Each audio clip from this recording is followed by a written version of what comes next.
নমস্কার, মিতার হেসেলে সবাইকে স্বাগত। আজ আমি হাজির হয়েছি তিনটে রান্না নিয়ে।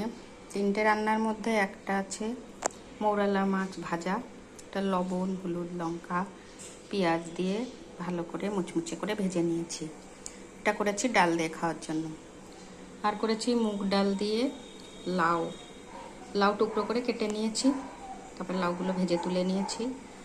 আর মুগ ডাল ভালো করে ভেজে সিদ্ধ করে নিয়েছি, নিয়ে দুটোকে একসঙ্গে একটু জিরে ফোড়ন দিয়ে আদা আর জিরে বাটা দিয়ে একে রান্না করে নিয়েছি।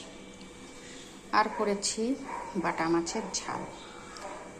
বাটা মাছ ভালো করে লবণ হলুদ দিয়ে ভেজে নিয়েছি, তারপরে কড়াইতে একটু তেল দিয়ে কালো জিরে ফোড়ন দিয়ে পেঁয়াজ রসুন আদা বাটা ধনে জিরে গুঁড়ো একটু টক দই সব কিছু দিয়ে ভালো করে কষে নিয়েছি, নিয়ে একটু জল দিয়ে